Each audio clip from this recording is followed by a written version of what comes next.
Good news good news good news. ಹೌದು ಸ್ನೇಹಿತರೆ, ಗೃಹಲಕ್ಷ್ಮಿ ಅವರಿಗೆ ಬಂಪರ್ ಭರ್ಜರಿ ಗುಡ್ ನ್ಯೂಸ್. ಬೆಳ್ಳಂಬೆಳಿಗ್ಗೆನೆ ಇವತ್ತ ಜೂನ್ 9ನೇ ತಾರೀಕು ಸೋಮವಾರ ನಿಮ್ಮ ಖಾತೆಗಳಿಗೆ ಹಣ ಜಮಾ. ಹೌದು ಸ್ನೇಹಿತರೆ, ಬಹಳಷ್ಟು ಮಂದಿ ಕಾಯ್ತಾ ಇದ್ರು ಗೃಹಲಕ್ಷ್ಮಿ ಯೋಜನೆಯ 20ನೇ ಕಂತಿನ ಹಣ ಬರುತ್ತಾ ಇಲ್ಲ ಅಂತ ಡೌಟ್ ಮೇಲೆ ಇದ್ರು. ಸೊ ಕೊನೆಗೂ ರಾಜ್ಯ ಸರ್ಕಾರ ಗುಡ್ ನ್ಯೂಸ್ ಅನ್ನ ಕೊಟ್ಟೇ ಬಿಡ್ತು. ಮಹಿಳಾ ಮತ್ತು ಮಕ್ಕಳ ಕಲ್ಯಾಣ ಅಭಿವೃದ್ಧಿ ಇಲಾಖೆಯ ಸಚಿವರಾದಂತ ಲಕ್ಷ್ಮಿ ಹೆಬ್ಬಾಳ್ಕರ್ ಅವರೇ ಭರ್ಜರಿ ಬಂಪರ್ ಕೊಡುಗೆಯನ್ನ ಕೊಟ್ಟಿದ್ದಾರೆ. ಯಾರ್ಯಾರಿಗೆ ಇನ್ನು 20ನೇ ಕಂತಿನ ಹಣ ಬಂದಿಲ್ಲ, ಈ ವಿಡಿಯೋನ ಸ್ಕಿಪ್ ಮಾಡದೆ ಪೂರ್ತಿಯಾಗಿ ನೋಡ್ಬೇಕು. ಪೆಂಡಿಂಗ್ ಹಣ ಯಾರಿಗೆ ಬಂದಿಲ್ಲ ಅವ್ರು ಕೂಡ ಈ ಒಂದು ಮಾಹಿತಿಯನ್ನ ತಪ್ಪದೆ ತಿಳ್ಕೊಳ್ಬೇಕು. ಯಾಕಂದ್ರೆ ನಮಗೆ ಬಂದಿರುವಂತಹ ಮಾಧ್ಯಮಗಳ ವರದಿ ಪ್ರಕಾರ ನಿಮ್ಮ ಖಾತೆಗಳಿಗೆ ಹಣ ಬಿಡುಗಡೆ ಆಗಿದೆ. ಎಷ್ಟು ಬಿಡುಗಡೆ ಆಗಿದೆ, ಯಾರೆಲ್ಲ ಹಣವನ್ನ ಪಡೆದಿದ್ದಾರೆ, ಇನ್ನು ಯಾರಿಗೆ ಬಂದಿಲ್ಲ, ಇವತ್ತ ಯಾವ್ಯಾವ ಜಿಲ್ಲೆಗಳಿಗೆ, ಎಷ್ಟು ಜಿಲ್ಲೆಗಳಿಗೆ ಹಣ ಬಿಡುಗಡೆ ಆಗ್ತಾ ಇದೆ, ಯಾರ್ಯಾರು ಇವತ್ತ ಹಣವನ್ನ ಪಡಿತಾ ಇದ್ದಾರೆ, ಕಂಪ್ಲೀಟ್ ಆದಂತ ಒಂದು ಹೊಸ ಅಪ್ಡೇಟ್ ಅನ್ನ ತಿಳಿಸ್ಕೊಡ್ತಾ ಇದ್ದೀನಿ. ಎಷ್ಟು ದಿನಗಳ ಕಾಲ ಕಾಯ್ದು ಸುಸ್ತಾಗಿ ಹೋಗಿದ್ರಿ. ಯಾಕಂದ್ರೆ ನಮ್ಗೆ ಹಣ ಕೊಡೋದೇ ಬೇಡಪ್ಪ, ಈ ಒಂದು ಗ್ಯಾರಂಟಿಗಳ ಸಹವಾಸನೆ ಬೇಡಪ್ಪ ಅಂತ ಜನರು ಅಂತ ಇದ್ರು. ನಿಮಗೆ ಗೊತ್ತಿರ್ಬೋದು, ಯಾಕಂದ್ರೆ ರಾಜ್ಯ ಸರ್ಕಾರ ಆಗಿರ್ಬೋದು, ಲಕ್ಷ್ಮಿ ಹೆಬ್ಬಾಳ್ಕರ್ ಅವರಾಗಿರ್ಬೋದು, ಸುಳ್ಳುಗಳ ಮೇಲೆ ಸುಳ್ಳುಗಳನ್ನ ಹೇಳ್ತಾ ಬರ್ತಾನೆ ಇದ್ರು. ಯಾಕಂದ್ರೆ ಹಣವನ್ನ ಬಿಡುಗಡೆ ಮಾಡ್ತಾ ಇದೀವಿ, ನಾವು ಫಂಡ್ ಅನ್ನ ತೆಗೆದಿಟ್ಟಿದ್ವಿ, ಬಿಲ್ ಮಾಡಿದ್ವಿ ಅಂತ ಹೇಳ್ತಾ ಇದ್ರು. ಆದ್ರೂ ಜನರ ಖಾತೆಗೆ ಹಣ ಬಂದಿದ್ದಿಲ್ಲ. ಸೊ ಕೊನೆಗೂ ಈಗ ಹಣ ರಿಲೀಸ್ ಆಗಿದೆ, ನಿಮ್ಮ ಖಾತೆಗಳಿಗೆ ಹಣ ಜಮಾ ಆಗೋದಕ್ಕೆ ಪ್ರಾರಂಭ ಆಗಿದೆ. ಹಾಗಾದ್ರೆ ಬನ್ನಿ ಹೆಚ್ಚಿನ ಒಂದು ಕಂಪ್ಲೀಟ್ ಆದಂತ ಮಾಹಿತಿಯನ್ನ ತಿಳಿಸ್ಕೊಡ್ತಾ ಇದೀನಿ. ಇಲ್ಲಿ ಪೆಂಡಿಂಗ್ ಹಣ ಯಾರಿಗೆ ಬಂದಿಲ್ಲ ಅವ್ರಿಗೆ ಕೂಡ ಈ ವಿಡಿಯೋನ ನೋಡ್ಲೇಬೇಕು. 20ನೇ ಕಂತಿನ ಹಣಕ್ಕಾಗಿ ಯಾರು ಕಾಯ್ತಾ ಇದ್ರಿ ಅವ್ರು ಕೂಡ ಮಾಹಿತಿಯನ್ನ ತಿಳ್ಕೊಳ್ಳೇಬೇಕು.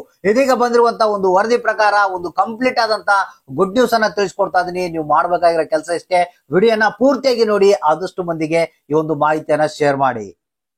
ಹೌದು ಸ್ನೇಹಿತರೆ, ಗೃಹಲಕ್ಷ್ಮಿ ಯೋಜನೆ ಬಗ್ಗೆ ಇದೀಗ ಹೊಸ ಅಪ್ಡೇಟ್ ಬಂದಿರುವಂತದ್ದು. ಪ್ರತಿಯೊಬ್ರು ಕಾಯ್ತಾ ಇದ್ರು 20ನೇ ಕಂತಿನ ಹಣ ಬಂದ್ರೆ ಸಾಕಪ್ಪ ಅಂತ. ಯಾಕಂದ್ರೆ ಬಹಳಷ್ಟು ಮಂದಿಗೆ ಈ ಒಂದು ಬಡವರಿಗೆ ಈ 2,000 ಅನ್ನೋದು ಬಹಳಷ್ಟು ಮುಖ್ಯ ಆಗಿರುತ್ತೆ. ಯಾಕಂದ್ರೆ ನಿಮ್ಗೆ ಗೊತ್ತಿರ್ಬೋದು, 2,000 ರೂಪಾಯಿ ಹಣ ಇದ್ರೆ ಬೇರೆ ಬೇರೆ ರೀತಿಯ ಕೆಲಸಗಳನ್ನ ಮಾಡ್ಕೊಳ್ತಾರೆ, ಬಹಳಷ್ಟು ಅನುಕೂಲ ಆಗುತ್ತೆ.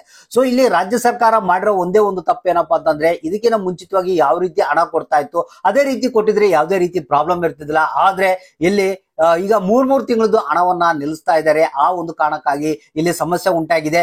ಜನರು ಆಕ್ರೋಶವನ್ನ ರಾಜ್ಯ ಸರ್ಕಾರದ ವಿರುದ್ಧ ವ್ಯಕ್ತಪಡಿಸ್ತಾ ಇದೆ. ಅದು ಬಿಟ್ಬಿಡೋಣ, ಈಗ ಮೇನ್ ಟಾಪಿಕ್ ಗೆ ಬರೋಣ. ಇಲ್ಲಿ ಏನಪ್ಪಾ ಅಂತಂದ್ರೆ, ಯಾರಿಗೆ ಪೆಂಡಿಂಗ್ ಹಣ ಬಂದಿದ್ದಿಲ್ಲ ಅವರಿಗೆ ಭರ್ಜರಿ ಗುಡ್ ನ್ಯೂಸ್. ಒಟ್ಟಿಗೆ ಹಣವನ್ನ ರಿಲೀಸ್ ಮಾಡಿದ್ದಾರೆ. ಹೌದು ಸ್ನೇಹಿತರೆ, ಕೆಲವರಿಗೆ 18ನೇ ಕಂತು, ಕೆಲವರಿಗೆ 19ನೇ ಕಂತು, ಕೆಲವರಿಗೆ ಪೆಂಡಿಂಗ್ ಇತ್ತಂತೆ 2 ಕಂತುಗಳ ಹಣ, ಕೆಲವೊಂದು ಟೆಕ್ನಿಕಲ್ ಎರರ್ಸ್ ಲಿಂದ ಸ್ಟ್ರಕ್ ಆಗಿತ್ತಂತೆ. ಸೊ ಅಂತವ್ರಿಗೆ ಈಗ ಹಣವನ್ನ ರಿಲೀಸ್ ಮಾಡಿದ್ದಾರೆ. ಹೌದು ಸ್ನೇಹಿತರೆ, ಕೆಲವರಿಗೆ 6,000 ಬರ್ಬೋದು, ಕೆಲವರಿಗೆ 4,000 ಬರ್ಬೋದು. ಈಗ 18 ಮತ್ತು 19ನೇ ಕಂತಿನ ಹಣ ಯಾರಿಗೆ ಪೆಂಡಿಂಗ್ ಇತ್ತು ಅವರಿಗೆ ಹಣವನ್ನ ರಿಲೀಸ್ ಮಾಡಿದ್ದಾರೆ.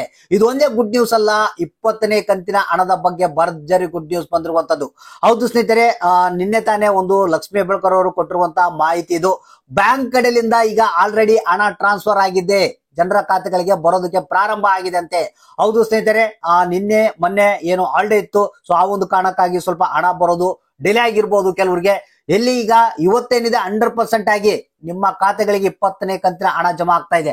ನಮಗೆ ಬಂದಿರುವಂತ ಒಂದು ವರದಿ ಪ್ರಕಾರ 29 ಜಿಲ್ಲೆಗಳಿಗೆ ಇವತ್ತ ಹಣ ಬಿಡುಗಡೆ ಆಗುವಂತ ಸಾಧ್ಯತೆ ಇದೆ ಅಂತ ಹೇಳಿದ್ದಾರೆ. ಅಂದ್ರೆ 20ನೇ ಕಂತಿನ ಹಣ 29 ಜಿಲ್ಲೆಗಳ ಹೆಸರುಗಳನ್ನ ಹೇಳ್ಬಿಡ್ತೀನಿ. ಹಾಸನ ಜಿಲ್ಲೆ, ಕಲಬುರಗಿ, ವಿಜಯನಗರ, ಬಳ್ಳಾರಿ, ಗದಗ್, ಧಾರವಾಡ, ಯಾದಗಿರಿ, ಉತ್ತರ ಕನ್ನಡ, ದಾವಣಗೆರೆ, ಉಡುಪಿ, ದಕ್ಷಿಣ ಕನ್ನಡ, ಚಿತ್ರದುರ್ಗ, ತುಮಕೂರು, ಶಿವಮೊಗ್ಗ, ಚಿಕ್ಕಮಗಳೂರು, ರಾಮನಗರ, ಚಿಕ್ಕಬಳ್ಳಾಪುರ, ರಾಯಚೂರು, ಚಾಮರಾಜನಗರ, ವಿಜಯಪುರ, ಮೈಸೂರು, ಬೀದರ್, ಮಂಡ್ಯ, ಕೊಪ್ಪಳ, ಬೆಳಗಾವಿ, ಬಾಗಲಕೋಟೆ, ಕೋಲಾರ, ಕೊಡಗು, ಹಾವೇರಿ ಅಂತ ಹೇಳಿದ್ದಾರೆ. ಹೌದು ಸ್ನೇಹಿತರೆ, ಇಷ್ಟು ಜಿಲ್ಲೆಗಳಿಗೆ ಇವತ್ತ ಏನಿದೆ 20ನೇ ಕಂತಿನ ಹಣ ಬಿಡುಗಡೆ ಆಗುತ್ತೆ ಅಂತ ಹೇಳಿದ್ದಾರೆ. ಇನ್ನು ಉಳಿದಂತ ಜಿಲ್ಲೆಗಳಿಗೆ ಮತ್ತೆ ಅದು 2ನೇ ಹಂತದಲ್ಲಿ ಹಣವನ್ನ ಬಿಡುಗಡೆ ಮಾಡ್ತಾರೆ. ಈ ಒಂದು ಜಿಲ್ಲೆಗಳಿಗೆ ಅಂದ್ರೆ ಸಂಪೂರ್ಣವಾಗಿ ಎಲ್ಲರಿಗೂ ಬರೋದಲ್ಲ, ಇದರಲ್ಲೇ ಕೆಲವರಿಗೆ ಬರುತ್ತೆ, ಇನ್ನು ಕೆಲವರಿಗೆ ಪೆಂಡಿಂಗ್ ಇರುತ್ತೆ. ಯಾಕಂದ್ರೆ ಹಣ ಎಷ್ಟು ಬಿಡುಗಡೆ ಮಾಡ್ತಾರೆ ಅಷ್ಟು ಮಾತ್ರ ಬರುತ್ತೆ. ನಿಮ್ಗೆ ಗೊತ್ತಿರ್ಬೋದು, ರಾಜ್ಯ ಸರ್ಕಾರದಲ್ಲಿ ಬಂಡವಾಳದ ಕೊರತೆ ಇದೆ. ಸೊ ಅದಕ್ಕಾಗಿ ಇಲ್ಲಿ ಹಂತವಾಗಿ ಹಣವನ್ನ ಬಿಡುಗಡೆ ಮಾಡ್ತಾ ಹೋಗ್ತಾರೆ. ಪ್ರತಿಯೊಬ್ಬರಿಗೂ 100% ಆಗಿ ಹಣ ಜಮಾ ಆಗುತ್ತೆ. ನೀವು ಮಾಡ್ಬೇಕಾಗಿರೋದು ಇಷ್ಟೇ, ಇಲ್ಲಿ ಹಣ ಬಂದಿಲ್ಲ ಅಂದ್ರೆ ತಾಳ್ಮೆಯಿಂದ ಕಾರಿ, ನಿಮ್ಮ ಖಾತೆ ಕೂಡ 100% ಆಗಿ ಈ ಒಂದು 20ನೇ ಕಂತಿನ ಹಣ ಬಿಡುಗಡೆ ಆಗೇ ಆಗುತ್ತೆ. ಹೌದು ಸ್ನೇಹಿತರೆ, ಇವತ್ತಿನಿಂದ ನಿಮ್ಮ ಖಾತೆಗಳಿಗೆ ಬರ್ತಾ ಇದೆ. ಪ್ರತಿಯೊಬ್ರು ಅಕೌಂಟ್ ಗಳನ್ನ ಚೆಕ್ ಮಾಡ್ತಾ ಇರ್ರಿ, ಸ್ಟೇಟಸ್ ಅನ್ನ ಚೆಕ್ ಮಾಡ್ತಾ ಇರ್ರಿ. ಯಾರಿಗೆ ಎಷ್ಟು ಹಣ ಬಂತು, ಯಾರಿಗೆ ಬಂದಿಲ್ಲ, ಯಾವ ಜಿಲ್ಲೆಗೆ ಬಂದಿಲ್ಲ, ಯಾವ ಜಿಲ್ಲೆಗೆ ಬಂದಿದೆ ಅನ್ನೋದನ್ನ ತಪ್ಪದೇ ನಮಗೆ ಕಮೆಂಟ್ ಬಾಕ್ಸ್ ಮುಖಾಂತರ ತಿಳಿಸಿ.